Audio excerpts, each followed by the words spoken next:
El pasado 29 de junio sesionó el Consejo Nacional del PAN en el Comité Nacional. En ese mismo día se nombró la Comisión Especial para el Estudio y Propuestas de Cambio para el PAN. ¿Para qué fue creada esta comisión? ¿Cuáles son sus objetivos? ¿Quiénes la conforman? ¿Cuál es el proceso que se llevará a cabo? Quédate hasta el final de este podcast para conocer más al respecto. Todos los miércoles a las 7 p.m. por Facebook Live. Escúchanos también por Spotify, Apple Podcasts y Amazon Music. ¡Bienvenidos! ¡Comenzamos!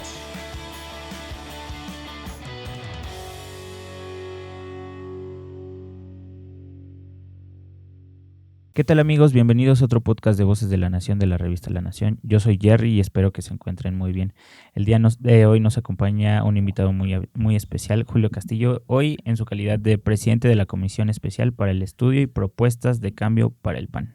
Hola, Jerry, muy buen día y un saludo a todos nuestros amigos de aquí de La Nación. Julio, como siempre, un gusto tenerte aquí en el set de La Nación y pues para que nos platiques un poquito de la comisión, quisiera empezar con un poco el análisis rápido de los resultados de las elecciones, como un balance rápido de resultados del PAN en tu perspectiva como presidente de la comisión, y después si nos puedes explicar cómo surge o para qué surge esta comisión en el Consejo Bueno, Nacional. para empezar, la elección de 2024 tiene muchos colores, muchas cosas que analizar, desde los errores internos, los errores externos, las fallas de la campaña, la elección de Estado. A ver, todas estas cosas que han dicho muchos actores, tanto dentro como fuera del PAN, que se hizo una elección de Estado, pues es cierto, eso es algo que ya corroboró el tribunal, ya se corroboró la intromisión del presidente de la República, ilegal y malamente, ya se corroboró que los servidores de la nación, que la comunicación, que todas estas tarjetas amarillas que le sacaron al presidente pero nunca cancelaron la conferencia, sí influyeron. Claro. Eso habla de una elección de Estado, pero también hay que diferenciarlo de un fraude. Un fraude es malversar la voluntad popular el día de la elección, y no hubo un fraude. Hubo algo mucho peor, que fue una planeación de 6 años, una estructura de 6 años y una manipulación de la voluntad popular a partir del chantaje y también de los logros magros, pero logros que tuvo este gobierno. El resultado, pues, es resultado de todo eso, más un cúmulo de errores tanto de nosotros como de nuestra campaña, que tenemos que analizar, que tenemos que ponderar y que tenemos que cambiar. Ese es el camino de esta comisión. Yo, en lo personal, cuando estuvo aquí la sesión de consejo, de hecho yo creo que es por lo que me pusieron a presidir esta comisión, mencioné 3 grandes errores. El primero fue un error de narrativa base. ¿Por qué digo que hubo un error de narrativa base? Hace 25 años tuvimos un problema muy similar al que tenemos hoy. En aquel entonces, la sociedad civil y los académicos le exigían a Acción Nacional ir en alianza con el PRD y lanzar a Cuauhtémoc Cárdenas de candidato, porque era lo único que podría hacer que sacaran al PRI de los pinos. En aquel entonces, mi viejo, desde fuera del PAN, señaló y dijo: si el PAN hace eso, está sometiendo a la sociedad mexicana a la peor tragedia de la historia, que es elegir entre el PRI y el PRI.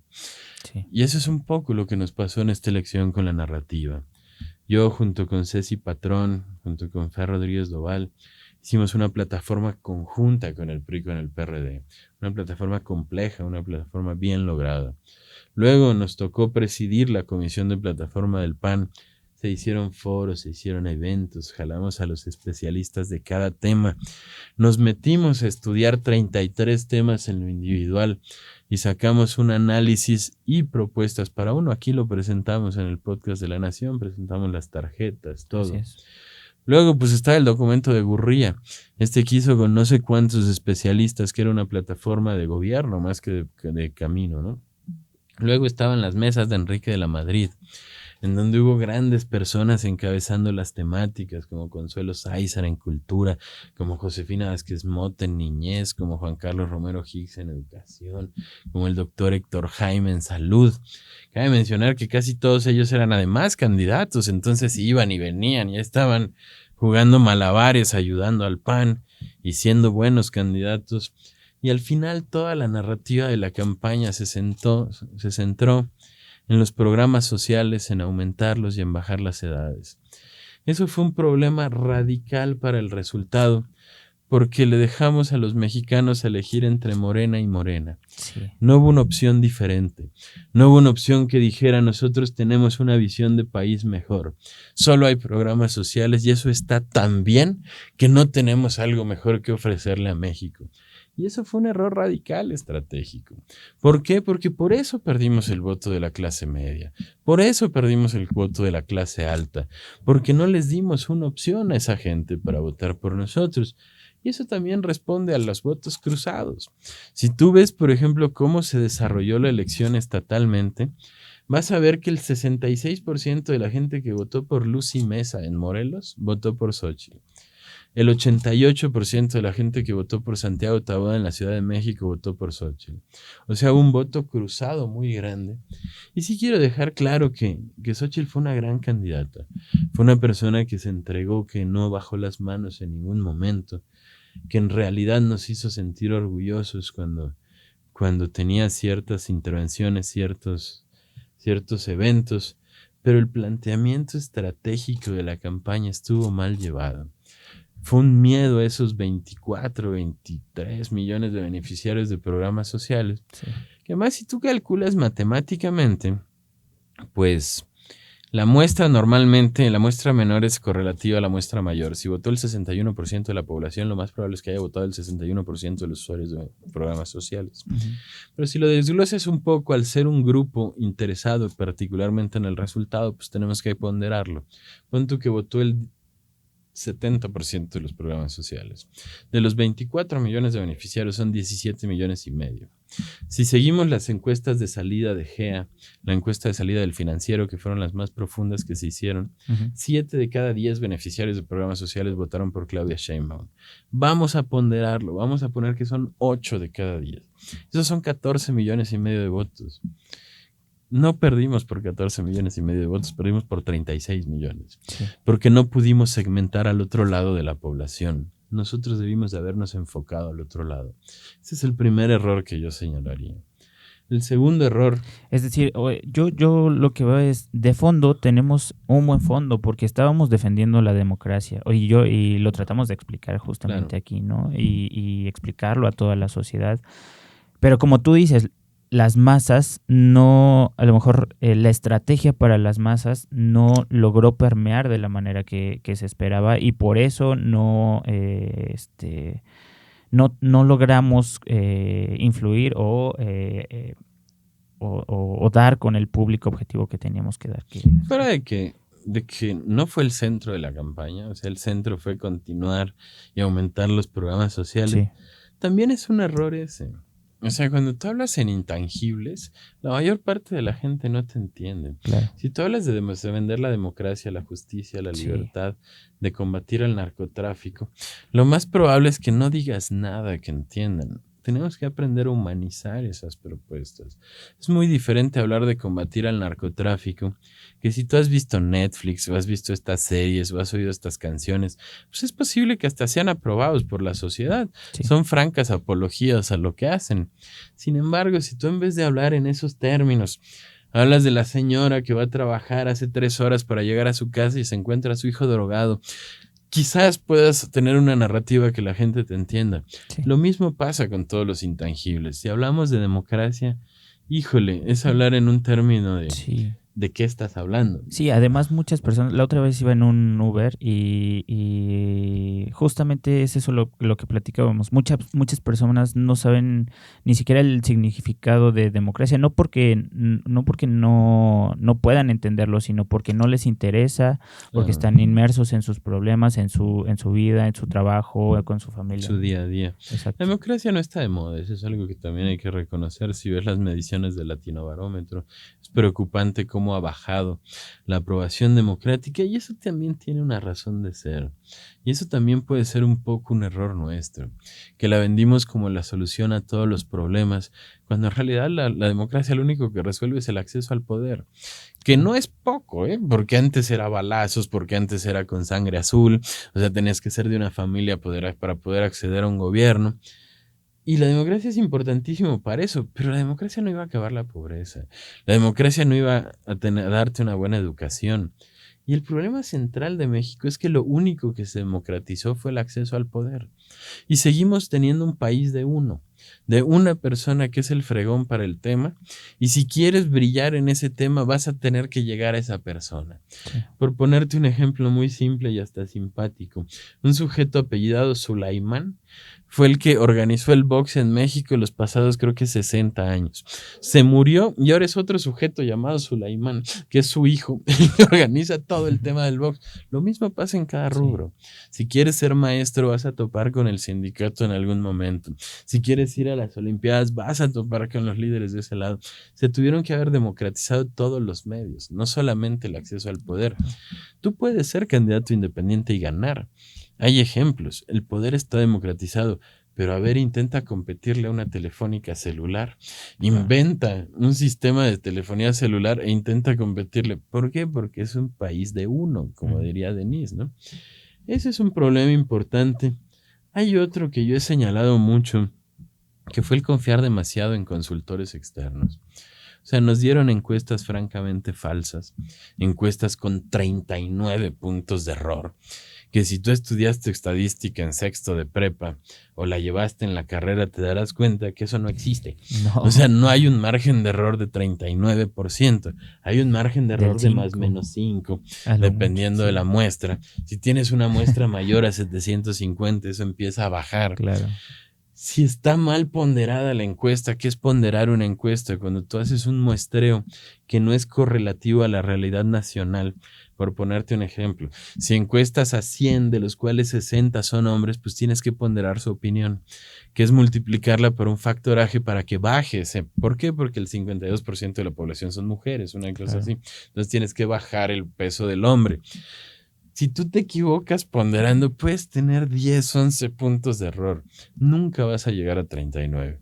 Claro. Nos entregaron encuestas donde ganábamos por 7, donde ganábamos por 4 y donde perdíamos por 6. Perdimos por 36, no, por 32 puntos. No es para nada. Y eso es por ponerte un ejemplo en lo que es más fácil de medir. Uh-huh. Pero la campaña se entregó a 10, 11, 12 consultoras externas que desde la segmentación en redes sociales y hasta las encuestas no pudieron hacer una estrategia que funcionara. Y eso hay que reconocerlo. Son cosas que tenemos que cambiar. Otro gran error que tuvimos fue creer que esta sociedad civil organizada era realmente grande. Todos venían de partidos políticos.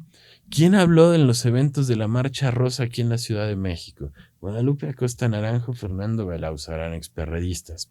¿Quién habló en Yucatán? Ana Rosa Payán y Manuel Fuentes, 2 exalcaldes de Mérida del PAN. ¿Quién habló en Monterrey? Gerardo Priego, mi amigo panista tabasqueño, ve tú a saber por qué. Estaba hablando por el movimiento rosa en Monterrey. ¿Quién habló en Querétaro? Pati Parrodi, la ex PPM aquí de cuando Calderón era presidente. No era la sociedad civil, eran los partidos, pues los que estuvieron en partidos, pero pues ya no participan tanto. Entonces creímos que éramos un chorro, pero pues en realidad éramos los mismos con camisas diferentes. Ahora en vez de vestirnos de azul, de rojo, de amarillo, pues nos vestimos de rosa y creíamos que íbamos a tener el doble de votos por eso. Fue un error tremendo creer que eso iba a cambiar. Hay una sociedad civil que existe, sí. Hay ciudadanos que existen, sí. Pero cuando tú ibas a esos eventos, casualmente te encontrabas a todo mundo. Te sentías como en casa, porque a fin de cuentas estabas en casa. Fue un error verlo como un crecimiento externo a los partidos. Y eso también lo comprueba el resultado. Claro. Esos son 3 factores que yo pondré aquí en el Consejo Nacional. Hay muchos más, pero que se tienen que ir viendo con la comisión. Totalmente. ¿Por qué? Bueno, la comisión surge por esto, por los errores, por los resultados que se tuvieron en las elecciones pasadas y también en un ánimo de renovación de la dirigencia por tiempos estatutarios. ¿Cuál es la finalidad de la Comisión Especial para el Estudio de Propuestas del Cambio para Paz? Tenemos 6 objetivos que dictaminó el Consejo Nacional para esta comisión. 3 son de diagnóstico y 3 son de propuesta. Okay. Diagnosticar lo que pasó en la elección, diagnosticar el estado del PAN y diagnosticar el estado del país. Y las de propuesta es proponer los cambios para el PAN, proponer los cambios para los grupos parlamentarios del PAN y proponer los cambios para los gobiernos del PAN. Okay. Cada uno de estos va a tener un desarrollo individual y cada uno de estos tiene grandes especialistas que nos van a ayudar y que además muchos están en la comisión. Aquí sí me gustaría decirte que mi principal enemigo para que esto pueda funcionar de inicio es el escepticismo. Claro. Oye, en 2009 se hizo una comisión que encabezó don Coco Cuandró, que hizo una serie de recomendaciones y nadie la siguió. En 2012 se hizo una comisión que encabezó doña Ceci Romero y nadie la siguió. Lo primero que tengo que decir esto, sobre todo a nuestros oyentes del PAN, es que es falso. Sí se siguieron muchos de los cambios. Don Coco Cuandró dividió en 6 diferentes categorías sus recomendaciones. Hizo 15 para el contenido y la agenda partidista. De esos 6 se siguieron. Okay. Hizo 8 para estructura de partido. De esos 3 se siguieron. Hizo 30 para temas electorales. De esos 13 se siguieron. Hizo 2 para la relación partido-gobierno. 1 se siguió. Hizo 9 para relación con grupos. 5 se siguieron. Hizo 7 de operación política, 3 se siguieron. Y en el caso del documento encabezado por Ceci, es mucho más. Se decía se tiene que tener una misión y una visión clara del PAN, ya se tiene. Dice ese documento, en lo que se tiene un nuevo programa de acción política, tenemos que encabezar, o más bien renovar nuestras causas. No solo renovamos nuestras causas, ya hay un programa nuevo de acción política. Sí. Y el gran problema es ese, o sea, poder combatir a los que dicen el PAN no puede cambiar, el PAN no va a cambiar, pero en primer lugar, el segundo punto que es un problema es la propia realidad de las resistencias al cambio. Sí. Siempre que vayas a intentar cambiar algo va a haber quien se resista a ello. Por lo tanto, tenemos que elegir nuestras batallas. El problema de los documentos de Ceci y de don Coco Cuandró es que eran un catálogo de todo lo que estaba mal. Tenemos que elegir qué sí se puede cambiar, qué vale la pena cambiar ahorita y qué es un cambio sin aniquilación. Si cambias todo, no estás cambiando, estás destruyendo. Para que haya cambio, cosas deben de permanecer, cosas deben de cambiar. Hay muchas cosas que están bien. Yo creo que no nos debemos de meter a los temas doctrinales. Por ejemplo, el pensamiento del PAN está bien. Uno de los comisionados ayer en la fundación de la comisión, en la integración inicial, dijo deberíamos de meternos a temas doctrinales. Pues se va a hablar. En una de esas abrimos ese cajón. Pero en lo personal, creo que el pensamiento del PAN es totalmente vigente. El último programa de acción política se aprobó el año pasado, o el antepasado, hace poquito. Claro. No, por ejemplo, uno de los consejeros me decía, es importante que hagamos una sección de adultos mayores en el PAN. Ya la tenemos. Y es una sección que funciona muy bien. Sí, claro. Que lleva don Carlos Madrazo. Hay que empezar a reconocer lo que ya hay. Te dicen, hay que abrir el padrón. Ya está en el estatuto. Ya está la aplicación. Oye, pero luego falla. Sí, sí falla. Hay que hacerlo mejor. Pero no hay que cambiar el reglamento ni el estatuto para que se haga eso porque ya está. Hay que auditar el padrón. Ya está en el estatuto. Un refrendo anual de acuerdo a cuánto participes o que participes en un curso o en un evento del PAN. Tenemos que aplicar reglas en unos lados y en otros tenemos que hacer cambios. Hay que ver cuáles son necesarios. Muchas personas, Julio, dicen que hay que regresar a los orígenes del PAN. Sin embargo, yo difiero un poco porque, para empezar, no estamos en la misma época. Claro. Y en segunda, creo que no nos hemos alejado a los orígenes del PAN. Como tú dices, renovamos la forma de pensar conforme a los orígenes.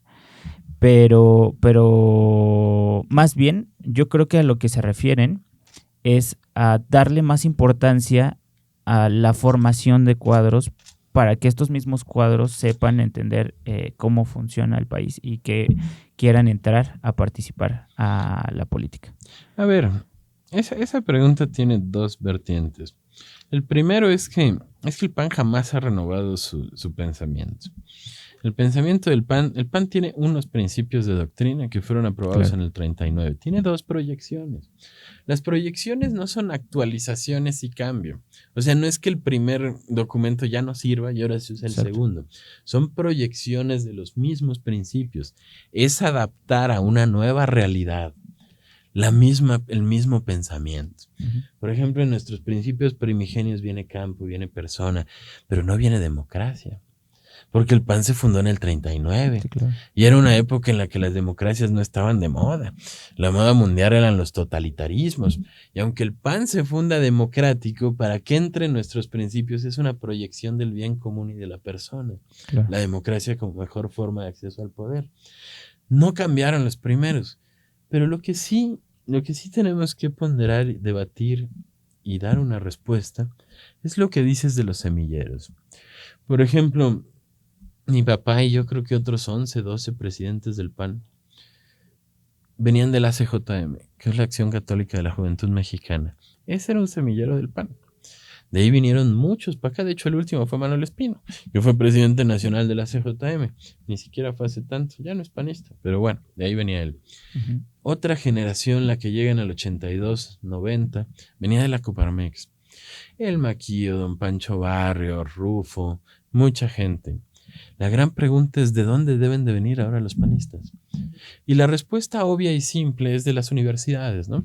Tenemos que ir a las universidades privadas, a las universidades católicas, a las públicas. Sí, pero eso no es como la Coparmex de los 80s ni como la CJM de antes. Tenemos que ver de dónde tenemos que ir a buscar líderes con probidad, con honestidad probada y con concordancia con nuestros valores. Y esa es una pregunta que la verdad yo me hago y no tengo una respuesta, porque veo a la sociedad civil desarticulada. Si tú me dices, es que los rotarios están en decadencia. Si tú me dices, es que los leones, es que los caballeros de Colón, es que la Cruz Roja, es que los scouts, todas las asociaciones de ese tipo están pasando una crisis porque ahora compiten no solamente con otras cosas como ellos, compiten con una tendencia al indoor entertainment. Ahora compites para que salgan de su casa. ¿Para qué voy a ir a reunirme con los rotarios y aquí en mi casa puedo ver Netflix? ¿Para qué voy a ir al cine? De aquí adentro tengo las cosas. Entonces tu competencia es primero de participación. Y yo creo que lo que debemos de impulsar, y lo comenté ayer en la comisión, todavía no es una decisión, es encontrar líderes de comunidad. Encontrar a los auténticos líderes comunitarios. He tenido reuniones con gente de la CDU, con gente de los republicanos, con gente de los demócratas, con gente de otros países. Y me decían, por ejemplo, en Estados Unidos, cuando te mudas a vivir a una casa, el primero que te toca la puerta es un anglicano. Sí. Y te dice, bienvenido a la comunidad. Dice, y el segundo es un republicano. ¿Quién le está dando la bienvenida al PAN a los nuevos cuadros? Si tú, Jerry, que ya no eres tan joven, te inscribes al PAN, lo más que te va a llegar es una credencial. Pero nadie te va a buscar para que participes, nadie te va a buscar. Tenemos que cambiar los reglamentos para que sea obligación de los municipales ir a visitar a todos los que se afilian al PAN y decirle, oye, nosotros somos esto, esta es nuestra familia PAN, bienvenido, vamos a trabajar. Tenemos que encontrar quiénes son los ejes que articulan la comunidad. Ayer desayunaba con don Gabriel Cuadri. Me decía, Julio, voltea a ver a los tianguis. Los tianguis son un lugar donde la comunidad se une y además es una vinculación con la comunidad, con el comercio y con la autoridad. Dice, y funcionan como un eje de flotación entre los tres. Y me dice, claro que vas a encontrar líderes corruptos como en todos lados, pero también vas a encontrar gente buena que articula su comunidad a partir de ahí. Tenemos que encontrar esas llaves que nos lleven a líderes auténticamente comunitarios. Si ellos tienen, y esto lo hablaba con Carlos Madrazo, el de Acción en Plenitud antier, si ellos tienen a los servidores de la nación, igual y nosotros tenemos que tener a los defensores de la comunidad. Hoy en día tu casa está en un edificio. ¿Sabes que yo no conozco a mis vecinos? O sea, cuando yo vivía en Mérida era normal que te encargaran con el vecino, cuando eras niño, ¿no? Sí, ahora ya no hay esa comunidad, ya no hay ese respaldo. Si nosotros nos enfocamos quizás a este lado, quizás sea mucho más fácil el camino que viene adelante.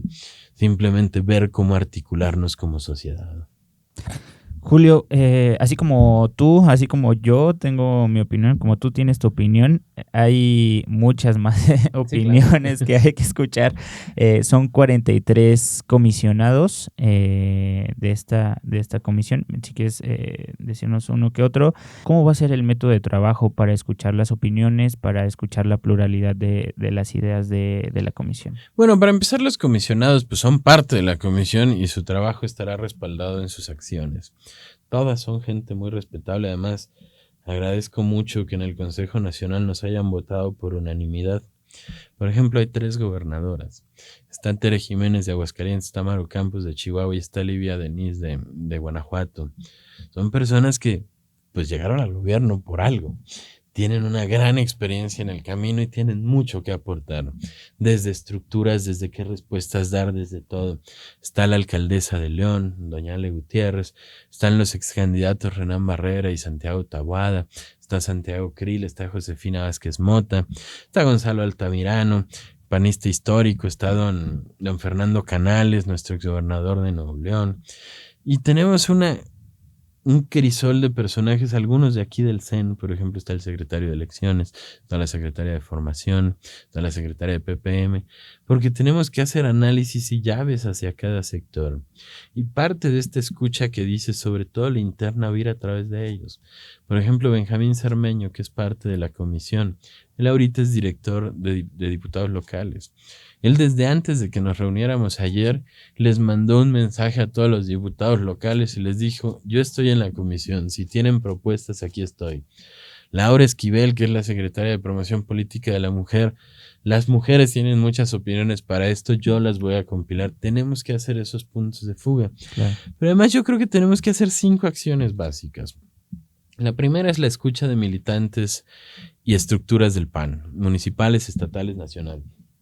La segunda es el análisis de otros partidos del mundo. ¿Cómo hicieron esto ellos? Yo tengo los documentos con los que rehicieron el Partido Republicano después de que Obama ganara de la forma en que ganó. Tengo los documentos del Partido Demócrata después de que volvieran a ganar los republicanos en su reformación.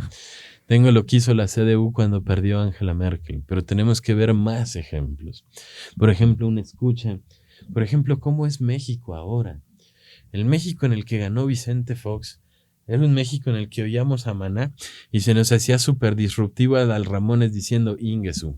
Hoy es otro país con otras fuentes culturales, con otras realidades, con otras visiones y tenemos que hablarles a ellos. Necesitamos estudios sociológicos, axiológicos de cómo es México hoy. Y hay mucha gente que lo saca. Yo, por ejemplo, tuve acceso al estudio que sacó una empresa vinculada a la Universidad Panamericana, en donde habla de las costumbres y los valores de los mexicanos. Y lo estaba viendo y me daba cuenta que la verdad, México debería de ser panista. O sea, cuando menos el 40 y pico % de la población concuerda con todos nuestros valores. Con todos. Lo que tenemos que aprender a hacer es a extender nuestras banderas sin pena, con orgullo, y decir yo soy yo creo en la libertad, yo creo en la vida, creo en la familia, creo en la propiedad privada, creo en la solidaridad, creo en la libre empresa, creo en la gente que aspira a mejorar por su propio esfuerzo. Y salir en que no nos dé pena decirlo, y no generar estos choques de discurso de este panista cree en otra cosa. No, luego hablamos de las excepciones, porque las debe haber, pero tenemos que aprender que la población está esperando un PAN que sea íntegro, que cree en lo que está diciendo y que lo represente completo. De ahí, bueno, análisis de otros partidos, de ahí estudios cualitativos y cuantitativos, que es un poco lo que te decía con este estudio de la gente vinculada al UP. Toda tesis de la comisión yo la voy a aprobar, ya sea en estudio cualitativo y cuantitativo, depende de qué tipo de tesis sea, porque tenemos que ver ese lado.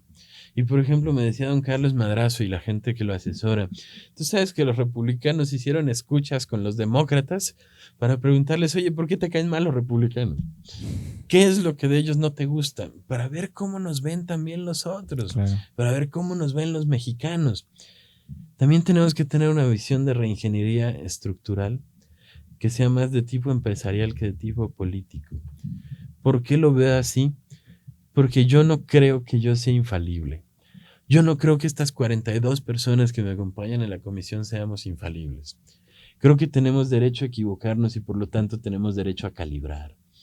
Y si yo digo que los municipales deben hacer esto y lo mido y tengo un semáforo y no funciona, lo debo de poder cambiar.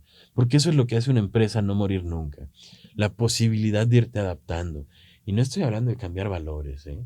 Estoy hablando de cambiar estructuras. Por ejemplo, hace unos días me escribía la que funge como tesorera de la fundación, Eloísa Talavera, panista de toda la vida. Me decía, Julio, están promoviendo la reforma judicial. ¿Qué tenemos nosotros para responder a este discurso? Yo le mandé las fichas que hacemos en la fundación. Oye, tenemos esto, esto y esto. Me dice, esto me sirve, pero ¿cómo lo movemos? Y yo, híjole, pues no sé. Igual y necesitamos un área de activismo. Porque yo le puedo hablar al secretario de elecciones, pero pues no es propiamente ahí. Le puedo hablar al secretario de fortalecimiento, que es del de estructuras, pero tampoco es propiamente ahí. Le puedo hablar a Laura con las mujeres o a Débora con los jóvenes, pero tampoco es ahí. No tenemos una secretaría o un espacio para el activismo público que diga, a ver, vamos a defender esta causa y estas van a ser nuestras líneas de comunicación. ¿A quién se lo digo? ¿A quién le pido que? Y me dice Eloísa, oye, deberías de convocar al sistema PAN. Y yo, pero el sistema PAN tiene otro fin. Es la vinculación de la estructura con sus gobiernos, para que no se anden pisando y para que no se atropellen. Sí. Entonces, ¿a quién le hablas? Quizás necesitas convertir el área de vinculación con la sociedad en un área de activismo. No te digo que eso sea cierto, son hipótesis, pero tenemos que estar abiertas a ello. Y tenemos que estar abiertos a debatir todo. Claro. ¿Por qué todo? Porque podemos cambiar todo. Desde el método de selección de candidatos. Y además tenemos que tener memoria y creatividad. Yo les contaba la anécdota del señor Robinson, del que da el curso de creatividad en TED. Y decía, una vez vi a mi hija de 4 años dibujando una cosa roja. Y le dije, oye, ¿qué dibujas? Y me dice, estoy dibujando a Dios. Y le respondí, oye, pero pues nadie ha visto a Dios. ¿Cómo sabes cómo es? Dice, es que no he terminado, me esperas tantito. Tenemos que ser creativos y ver qué se puede hacer para llegar a nuevas generaciones, para llegar a los sectores siendo congruentes con nosotros. Y creo que también tenemos que oír análisis externos. Comunicación tanto interna como externa. Yo ahí quisiera poner como ejemplo, muchas veces vamos a entrevistar para la sección de contar la historia a las personas mayores de edad y siempre nos dicen que hacían juntas en los comités y ahí debatían y ahí discutían qué pensaba el PAN, qué es lo que decían los comités estatales, el nacional. Y creo que más bien siento que un poco ha faltado eso, ¿no? Como la comunicación interna. Antes se juntaban para hacerlo y una vez que terminaban esas juntas, pues ya sabían qué platicarle a su vecino, claro, a su amigo. Entonces creo que sí, de alguna forma nos hemos confiado en las redes sociales, nos hemos confiado en que el mensaje le va a llegar a toda la militancia, siendo que a lo mejor no está pasando, ¿no? Eso que dices es bien interesante. Por ejemplo, ¿cómo lo hacen los norteamericanos? Ahora que le dispararon a Trump hace unos días, ¿tú viste dónde era el meeting? Era en un lugar en medio de la nada. Sí. Y tú dices, ¿cómo llegó la gente ahí? Ellos tienen CRMs, de estos programas de manejo de relaciones, en donde tienen disparadores y tienen público en general. Entonces tú generas una línea de comunicación y se dispara los WhatsApps de 1 millón de personas. Quizás debemos de actuar y modernizar al PAN en esos aspectos. Quizás debemos de empezar a tener una base de datos con todos los simpatizantes y una base de datos con todos los que tienen que hablar con ellos. Por ejemplo, me decía el mismo don Carlos Madrazo y su asesor, que es un tipo muy brillante, por cierto, me decía, oye Julio, nosotros con los adultos mayores les damos líneas de comunicación que sacamos de las fichas de la fundación, se las mandamos, se juntan a discutir esto en el comité. Dice, y después hacen otra cosa. Dice, por ejemplo, hacen karaoke, o hacen danzón, sí, o hacen ajedrez. Claro. Dice, entonces lo que generas es comunidad. Entonces totalmente. El que decide no votar por el PAN, lo piensa 2 veces, porque es su grupo de amigos. Claro. Ya no solamente es un tema político, es un círculo social. Si tú lees una obra, que por cierto es muy cansada de leer, que se llama Una amistad sin sombras, que son las cartas que se mandaron don Efra y don Manuel Gómez Morín, que son 5 volúmenes, o sea, son miles de páginas, te das cuenta de una cosa bien simple. El PAN se hizo por relaciones de afinidad. El PAN, después de existir y 50 años no tener un espacio de poder decente, funcionaba porque nos preocupábamos por nosotros. Y en todas las cartas vas a ver que le dice, oye, ya fuiste a visitar a tal enviudo. Oye, ya viste este amigo está enfermo de tal cosa. Oye, tal persona trabaja en tal, ¿por qué no lo vas a ver para que nos ayude con esto? Y esas relaciones de afinidad son el corazón del partido y las hemos descuidado. Por ejemplo, si tú ves el CEN de Marco Cortés, la mayoría de nosotros nos conocemos desde el juvenil. Sí. Maggie Martínez Fisher estaba conmigo en el juvenil, Fer Rodríguez Doval, Mariana Gómez del Campo, el mismo Marco, y somos amigos mucho antes de trabajar juntos. E íbamos a borracheras y nos divertíamos juntos y hacíamos fiestas y nos íbamos al cine.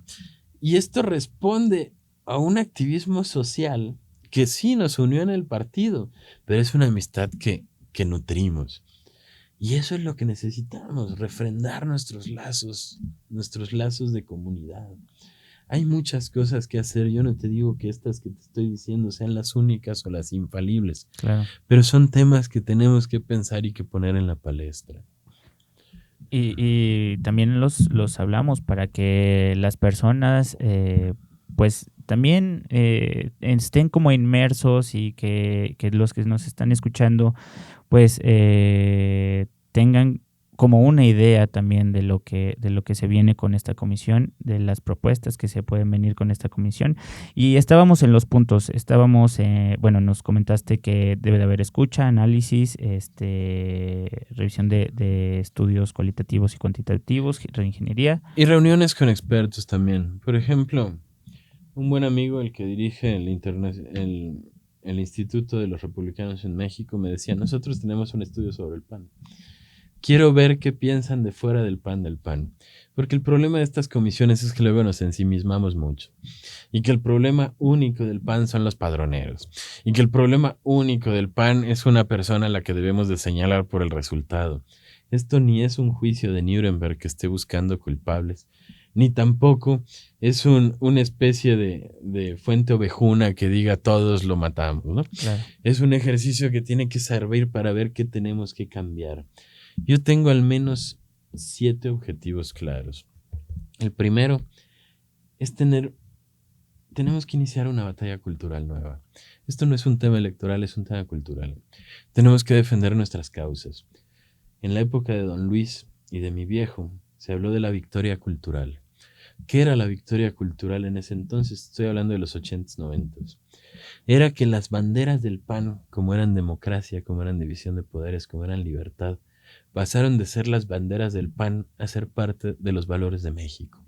Eso fue una victoria cultural. Tenemos que ir por una segunda victoria cultural. El problema del término de batalla cultural es que luego lo usa la ultraderecha. Antes lo usó Chomsky para hablar de la apropiación de los bienes del Estado. Pero ¿por qué tenemos que renunciar a nuestras palabras? ¿Por qué tenemos que renunciar a los conceptos que nos dieron vida? ¿Por qué tenemos que permitir que López Obrador hable del humanismo mexicano cuando el PAN es el único partido humanista en México? El partido que ha perseguido el humanismo político desde su fundación. Lo primero es empezar a retomar nuestras palabras, como la victoria cultural. El segundo, creo que tenemos que reforzar nuestra identidad. El tercero, necesitamos generar estructuras competitivas. Si te fijas, estos 2 primeros temas son de alma. El tercero que te estoy dando es de cuerpo. Sí.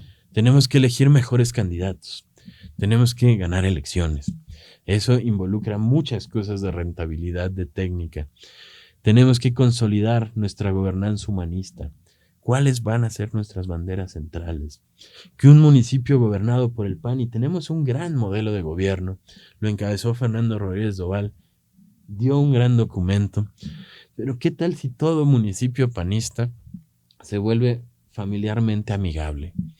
Que haya políticas públicas para la familia, específicamente para la familia. ¿Qué tal si todo municipio panista es medioambientalmente amigable? ¿Qué tal si todo municipio panista tiene 5 causas que nos diferencien de todos los demás? Y tenemos que consolidarnos como una oposición frente al gobierno. Yo espero 7 entregables al final del trabajo de esta comisión. El primero es una sola narrativa para todo el PAN. ¿Cómo espero lograr eso? Pues de entrada con esta comisión y con estudios, pero que sea una sola para todo el PAN. ¿Cuál es el problema de la narrativa actual? Que cabe mencionar que me gusta, yo la voté a favor, que es Cambiemos México, que eso no aplica en Guanajuato, que eso no aplica en Aguascalientes o en Chihuahua, porque ahí no quieres cambiar, quieres continuidad. ¿Qué tal si en vez de decir el PAN Cambiemos México, decimos el PAN el partido de la familia, decimos el PAN el partido de la clase media, decimos el PAN, hablamos de lo que es el PAN y no de lo que es el PAN frente a su opositor? Cambiar la narrativa central. Oye, pero esa narrativa la diseñaron publicistas y mercadólogos. Yo tengo 2 maestrías en comunicación y en mercadotecnia. Tenemos grandes panistas que tienen grandes estudios en esos temas. ¿Por qué no empezamos a confiar un poco más en nosotros mismos? Sí. En vez de buscar fuera lo que tenemos dentro. Necesitamos terminar un estudio pormenorizado del resultado electoral y de sus causas. Ese es el segundo. El tercero es lograr un diagnóstico del PAN a todos los niveles. Y aquí yo de entrada veo 3 panes diferentes. Veo unos panes como 8 o 10 estatales que funcionan y que ni te metas porque funcionan muy bien. Sí. Veo 8 o 10 estatales que medio funcionan. Y veo 8 o 10 estatales que no existen. Tenemos que ver qué podemos hacer con los 3, a los 3 niveles. Con los que funcionan muy bien, cómo coadyuvarlos. Con los que medio funcionan, cómo hacer que sean de los que funcionen bien. Y con los que no están, cómo refundarlos. Cómo volver a empezar ahí, ¿no? Tercero, necesitamos un diagnóstico pormenorizado de los mexicanos. ¿Cuál va a ser nuestro target? Oye, Julio, pero con nuestros valores no vamos a alcanzar la mitad o más de los mexicanos. No importa. Si alcanzamos el 36%, es más del doble de lo que tenemos ahorita. Y eso es lo que en realidad representamos. Claro, y no hay problema. Si eso es lo que da nuestra identidad, pues vamos por ese 36, pero que no nos falle. Exacto. Vamos por, yo creo que es un poco más. Yo creo que es alrededor del 42-46% de la población que concuerda 100% con el PAN. Pero tenemos que ser claros. Tenemos que hacerlo bien. Luego, pues, después del diagnóstico de los mexicanos, las propuestas para modificar el PAN en cuerpo y alma, en estructura y en identidad. ¿Cuáles son las banderas que vamos a extender y decir nosotros somos esto? Si tú crees en esto, eres panista. Quizás haya que cambiar la formación, como decías. Quizás debe de haber un primer nivel antes del taller de introducción al PAN que diga, compadre, si tú crees en la vida, en la familia, en la dignidad, en la libre empresa, en un México de aspiracionistas, quizás ya eres panista y no te has dado cuenta. Quizás no te tengas que aprender los discursos de don Manuel Gómez Morino, de mi papá, para identificarte con estos valores. Quizás eso sea un segundo paso. Y el primero sea decir, es panista el que cree en estas 10 cosas. Con eso, que es diferenciado. Quizás. Hay que medirlo, hay que verlo en la comisión y hay que probarlo. Claro. Luego, las propuestas para modificar los grupos parlamentarios, que eso es relativamente fácil para la comisión, porque tenemos excoordinadores, tenemos exdiputados, tenemos exsenadores, tenemos muchas personas que van a entrar ahora a los grupos parlamentarios. Por ejemplo, está Kenia López Rabadán, que es vicecoordinadora del Senado. Está Josefina Vázquez Mota, que fue coordinadora de los diputados y es senadora actualmente. Están muchos de los que van a entrar a la legislatura actual. Y la última, pues las propuestas de modelos para gobiernos panistas. Tanto la aplicación del modelo de buen gobierno, que por cierto, Fer lo generó junto con una comisión en la que yo estuve, donde hubo alcaldes, gobernadores, todo, pero también Maggie desde formación ya hizo los semáforos para cada uno de esos objetivos, que creo que son 18, si no me falla la memoria, creo que aquí lo has tenido para hablar con él. Nuestra batalla es cultural, nuestra batalla es decir lo que somos sin pena, y si quieres vota en contra de nosotros, pero vota en contra de nosotros porque no somos lo que quieres que gobierne, pero en una de esas sí somos eso y ni te has dado cuenta o no lo hemos sabido comunicar, y pues eso es lo que tenemos que alcanzar. Para esto tenemos ciertos tiempos. Lo que se acordó en la comisión es tener un primer documento de análisis de lo sucedido y las primeras propuestas para el aniversario del PAN que se va a presentar. Okay. De hecho, la comisión entera está invitada al evento y ahí voy a presentar parte del diagnóstico. Y quiero proponerle a los que están buscando la sucesión del PAN, presidirlo, que haya un reducto de esta comisión de 3 o 5 integrantes, que sea honorario y que se quede posterior a la comisión para la implementación de cada una de estas cosas. Elegir bien las batallas, pero tenemos que hablar con los que buscan ser presidentes del PAN para que esto no se quede en un documento bonito en la biblioteca de nadie, para que se quede en realidad en un cambio profundo. Para eso quiero cuando menos 3 tipos de entregables, así como la plataforma la hicimos en versión de 300 páginas, en versión de 30 páginas, en versión de 30 tarjetas. Sí. Creo que tengo que entregar un estudio profundo de todo lo que pasó, un estudio largo, complejo, que seguro muy poca gente va a leer. Tengo que lograr un documento mínimo de conclusiones y tengo que lograr insumos para cada área, que cuáles son los cambios que tiene que implementar, nivel municipal, nivel estatal, nivel nacional. Y a su vez semáforos, para que cada uno de esos pueda ser medido en avances, si no, no sirve. Ahora sí que tarea dada y no supervisada es tarea no hecha. Tenemos que supervisar que todo esto se logre. Y en serio estoy convencido que a pesar del escepticismo, a pesar de las reticencias que nos vamos a topar, a pesar del no se va a poder, creo que en nuestras manos está el futuro de este partido y el futuro del país. Y lo vamos a lograr. Y tengo el mejor equipo para hacerlo. Si ves los nombres de la comisión te darás cuenta que es el mejor equipo posible y lo vamos a lograr. Es poner la técnica ya al servicio. Anteponer la técnica a los pensamientos. Todos tenemos pensamientos, todos tenemos una opinión. Pero es muy buena propuesta. Y también me imagino o lo veo como un tipo de balance scorecard a nivel general para a todos los niveles, como dices, para poder medirlos y saber que sí, que no está dando resultados. Tenemos la técnica y lo sabemos y lo hemos hecho a nivel de gobierno, a nivel de propuestas con legislativas y todo esto. ¿Por qué no hacerla en nuestra administración interna, ¿no? Por ejemplo, en la comisión hay personas que incluso no militan en el PAN. Está Gonzalo Roque, que es un empresario muy exitoso. Y me decía, Julio, 6 puntos. Vamos por las quick wins. ¿Cuáles son las cosas que podemos cambiar rápido para que se vea el cambio? ¿Cuáles son las cosas que nos va a costar más trabajo? ¿Y cuáles son las cosas que nos va a llevar años? Tenemos que hacer esa diferenciación para además empezar a ver el cambio, no en un año, en 3 meses, que podamos decir esto ya cambió por esta comisión. Porque además tenemos elecciones el próximo año en Veracruz y en Durango. Tenemos que lograr que estos cambios ya se empiecen a ver rápido. Claro. Totalmente. Julio, para ir cerrando, ¿me quisieras decir qué representa para ti esta responsabilidad de presidir la comisión? ¿Qué representa a nivel personal, profesional, técnico? Yo creo que es el reto más importante que he tenido en mi vida. Es el reto que además no solamente tiene que ver conmigo, tiene que ver con el país. Y yo solamente soy quien va a coordinar los trabajos de mucha gente para que esto tenga un buen fin, para que esto tenga un buen trayecto. Creo además que estoy listo para ello, que nunca me he metido en grillas baratas, que nunca he atacado a la institución. Es tiempo de ver qué es lo mejor para el PAN y por lo tanto qué es lo mejor para México. Nosotros elegimos a este país para luchar por él y elegimos al PAN como instrumento de cambio para hacerlo. Es tiempo de cuidar al PAN y de cuidar al país a través del PAN. Y creo que estamos listos y lo vamos a lograr.